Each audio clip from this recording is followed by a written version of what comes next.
Hello दोस्तों, हमारे channel study रूप में आप सभी का बहुत बहुत स्वागत है। आज के इस वीडियो में हम छत्तीसगढ़ की जलवायु के बारे में पढ़ेंगे। तो चलिए शुरू करते हैं। सबसे पहले हम देखते हैं कि जलवायु किसे कहा जाता है। जब किसी बड़े भौगोलिक क्षेत्र में अगर कोई मौसम लंबे अवधि के लिए बना रहता है तो उसे उस क्षेत्र की जलवायु कहा जाता है। जलवायु अरबी भाषा का शब्द है। बहुत से ऐसे कारक होते हैं जो जलवायु को प्रभावित करते हैं। इसमें पहला कारक है भूमध्य रेखा से दूरी, अर्थात हमारी जो पृथ्वी है उसके मध्य में भूमध्य रेखा है, उसकी दूरी के आधार पर यह जलवायु प्रभावित होती है। दूसरा है समुद्र से दूरी, समुद्र तल से ऊंचाई, हवा की दिशा, पर्वतों की स्थिति। अगर उस क्षेत्र में पर्वतीय क्षेत्र है या फिर मैदानी क्षेत्र हैं तो इन सभी कारकों से भी जलवायु प्रभावित होती है। इसके अतिरिक्त वनों का विस्तार, अगर किसी क्षेत्र में वन का विस्तार अधिक है तो उस क्षेत्र की जलवायु भी उन कारकों से प्रभावित होती है। हमारे राज्य छत्तीसगढ़ की जो जलवायु है वह है उष्णकटिबंधीय जलवायु। तो इसे याद रखना है, हमारे राज्य की जो जलवायु है वह उष्णकटिबंधीय जलवायु है। हमारे राज्य में मुख्य रूप से 3 प्रकार की ऋतुएं पाई जाती है। पहली ऋतु है ग्रीष्म ऋतु, दूसरी ऋतु है शीत ऋतु और तीसरी है वर्षा ऋतु। तो चलिए सबसे पहले हम ग्रीष्म ऋतु के बारे में देखते हैं। अगर हम अपने राज्य में ग्रीष्म ऋतु की अवधि की बात करें तो वह है 16 फरवरी से 15 जून तक, अर्थात हमारे राज्य में ग्रीष्म ऋतु 16 फरवरी से 15 जून तक प्रभावी होता है। हमारे राज्य के उत्तरी क्षेत्र के अंतर्गत 3 जिले कोरिया, सूरजपुर और बलरामपुर यहाँ से कर्क रेखा होकर गुजरती है। यहाँ पर जो हमारी पृथ्वी है उसके मध्य में होती है भूमध्य रेखा या फिर विषुवत रेखा। उसके 23.5 अंश उत्तर में होती है कर्क रेखा और उसके 23.5 अंश नीचे में होती है मकर रेखा। तो हमारा जो देश है उसके मध्य से कर्क रेखा होकर गुजरती है और यही कर्क रेखा हमारे राज्य के 3 जिलों से होकर गुजरती है। तो जब 21 मार्च के बाद की स्थिति आती है तो जो सूर्य होती है वह कर्क रेखा की ओर चलने लगती है, जिसके कारण जो सूर्य का प्रकाश होता है वह हमारे राज्य में लंबवत पड़ती है, जिसके कारण यह क्षेत्र गर्म हो जाता है और इस क्षेत्र के तापमान में वृद्धि हो जाती है। अगर हम अपने राज्य में सबसे गर्म माह की बात करें तो वह है मई माह। हमारे राज्य में मई माह में सबसे अधिक गर्मी होती है। अगर हम अपने राज्य के सर्वाधिक गर्म स्थान की बात करें तो वह है चांपा। वहीं अगर हम अपने राज्य के सर्वाधिक औसत तापमान वाले ज़िले की बात करें तो वह है रायगढ़ जिला।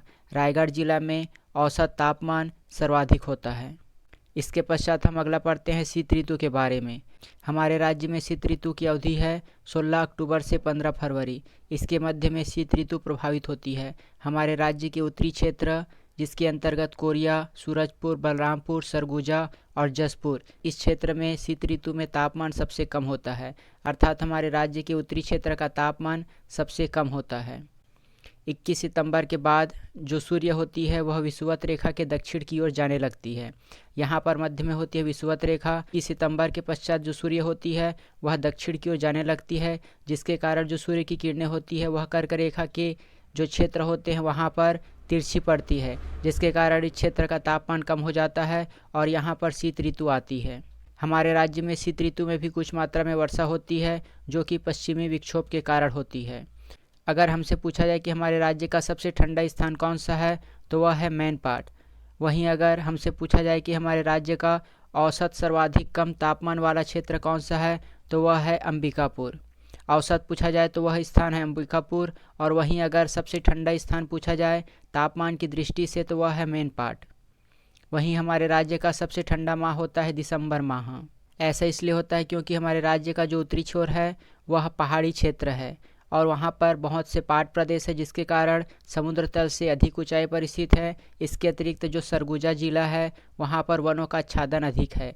इस कारण इन दोनों कारणों से यहाँ के तापमान कम होता है और यहाँ पर सर्दी सबसे अधिक होती है। तो यही कारण है कि हमारे राज्य का सबसे ठंडा स्थान मैनपाट है। वहीं अगर सरगुजा जिले में अंबिकापुर नामक स्थान पर औसत तापमान सबसे कम होता है। अगला हम पढ़ते हैं वर्षा ऋतु के बारे में। हमारे राज्य में वर्षा ऋतु की अवधि 16 जून से 15 अक्टूबर के मध्य में होती है। जो दक्षिण पश्चिम हवाएं होती है मानसूनी पवनें, वे केरल में 1 जून से प्रवेश करती है। उसके पश्चात ये हवाएं जो हैं हमारे राज्य में 10 से 15 जून के मध्य में प्रवेश करती है। हमारे राज्य में सर्वाधिक वर्षा दक्षिणी पश्चिमी मानसून से होती है। इस पॉइंट को याद रखना है। हमारे राज्य में जो वर्षा होती है वह दक्षिण पश्चिम मानसून से होती है। चलिए मैप के माध्यम से देखते हैं कि यह किस प्रकार हमारे राज्य में प्रवेश करती है। ये है हमारा भारत, जो कि 3 ओर से समुद्र से घिरा हुआ है। गर्मी के दिनों में तापमान में अधिकता होती है और इसी तापमान में अधिकता के कारण दाब में कमी होती है। जो ताप होती है वह दाब के इन्वर्सली प्रोपोर्शनल होती है। इस कारण अगर ताप में वृद्धि होती है, गर्मी के दिनों में ताप में वृद्धि होती है, जिसके कारण जो दाब होती है कम हो जाती है, तो पवनें हमेशा उच्च दाब से निम्न दाब की ओर प्रवाहित होती है। जो कि अरब सागर का दक्षिणी क्षेत्र है, वहाँ पर उच्च दाब उत्पन्न होता है। तो ये जो मानसूनी हवाएं होती है उच्च दाब से निम्न दाब की ओर हमारे देश में प्रवेश करती है और इसी दक्षिणी पश्चिम मानसून के कारण हमारे राज्य में वर्षा होती है। ये आप देख सकते हैं, ये है पश्चिम दिशा और ये है दक्षिण दिशा। तो यहाँ से अगर प्रवेश करेगी तो इसे कहा जाएगा दक्षिणी पश्चिमी मानसून। इस प्रकार जो मानसून लौटता है उसे उत्तर पूर्वी मानसून कहा जाता है। तो हमारे राज्य में जो मानसून प्रवेश करती है दक्षिणी पश्चिमी मानसून, उसी के कारण वर्षा होती है। ये मानसूनी हवाएं जब हमारे देश में प्रवेश करती है तो यहाँ पर स्थित है पश्चिमी घाट। तो यहाँ पर जो मानसूनी हवाएं हैं वह 2 भागों में विभक्त हो जाती है। पहली भाग को कहा जाता है अरब सागर शाखा और दूसरी को कहा जाता है बंगाल की खाड़ी शाखा। तो हमारे राज्य में जो बंगाल की खाड़ी शाखा है, अर्थात इस दिशा से जो मानसूनी हवाएं प्रवेश करती है उससे सबसे अधिक वर्षा होती है। हमारे राज्य के लगभग 90% वर्षा बंगाल की खाड़ी शाखा से होती है, जो कि दक्षिण पश्चिमी मानसून की एक शाखा है। वहीं जो अरब सागर की शाखा होती है उससे भी हमारे राज्य में आंशिक रूप से वर्षा होती है। यहाँ पर स्थित है सतपुड़ा पर्वत और उसके ऊपर स्थित है विंध्याचल पर्वत। तो इन दोनों के मध्य से होकर मानसूनी हवाएं हमारे राज्य में प्रवेश करती है। हमारे राज्य का जो पश्चिमी क्षेत्र है वहाँ पर मैकाल रेंज है। तो मैकाल रेंज के अंतर्गत कवर्धा जिला है, वहाँ पर वृष्टि छाया प्रदेश का निर्माण होता है। वृष्टि छाया प्रदेश किसे कहा जाता है? तो जब मानसूनी हवाएं इस प्रकार प्रवेश करती है तो उसका जो पिछला भाग होता है वहाँ पर ये पवनें पहुँच नहीं पाती है, अर्थात वहाँ वर्षा नहीं होती है। इसके इस क्षेत्र में सर्वाधिक वर्षा होती है, जबकि इसके विपरीत दिशा में वर्षा नहीं हो पाती है। इस कारण यहाँ पर वृष्टि छाया क्षेत्र का निर्माण होता है और यही कारण है कि जो कवर्धा जिला है वहाँ पर सबसे कम वर्षा होती है। चलिए इन सभी के बारे में और हम विस्तार से देखते हैं।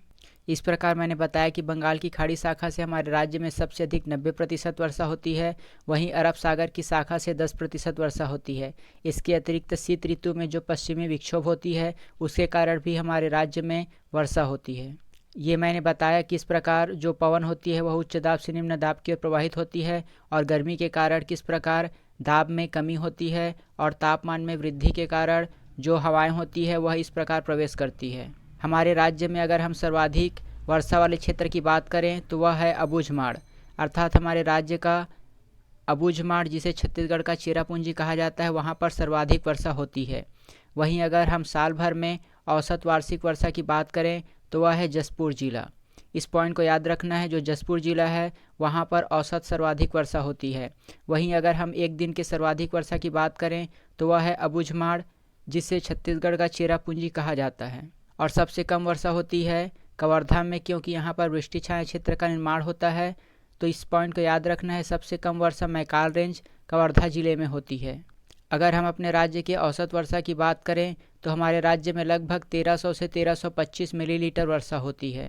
एक अन्य महत्वपूर्ण बिंदु है कि हमारे राज्य में लौटते हुए मानसून से वर्षा नहीं होती है। मैंने बताया कि जिस प्रकार दक्षिणी पश्चिमी पवनें हमारे राज्य में प्रवेश करती है, उसी प्रकार लौटते हुए मानसून, जिसे उत्तर पूर्वी मानसून कहा जाता है, उसके कारण वर्षा नहीं होती है। केवल दक्षिणी पश्चिमी मानसून की बंगाल की खाड़ी शाखा, अरब सागर की शाखा और जो पश्चिमी विक्षोभ होती है, उन सभी कारणों से हमारे राज्य में वर्षा होती है। हमारे राज्य में मानसून के प्रवेश के पूर्व ही बंगाल की खाड़ी में चक्रवात उत्पन्न होते हैं, जिसके कारण कभी कभी वर्षा का प्रभाव देखा जाता है। तो इस प्रकार के वर्षा को चक्रवाती वर्षा कहा जाता है। जब वर्षा ऋतु समाप्त होती है तो उसके जो सितंबर का अंतिम समय होता है, वहाँ पर मानसूनी बादलें हटने से हमें पुनः ग्रीष्म का अनुभव होता है और इसी ग्रीष्म को कहा जाता है द्वितीय ग्रीष्म। तो याद रखना है, सितंबर का जो अंतिम समय होता है वहाँ पर बादल के हटने से पुनः गर्मी का एहसास होता है और इसे ही द्वितीय ग्रीष्म कहा जाता है। अगर हम अपने राज्य में सर्वाधिक वर्षा वाले माह की बात करें तो वह है सितंबर माह। तीनों बिंदुओं को याद रखना है, सर्वाधिक गर्मी मई माह में होती है, सर्वाधिक वर्षा सितंबर माह में और सर्वाधिक ठंड दिसंबर माह में होती है।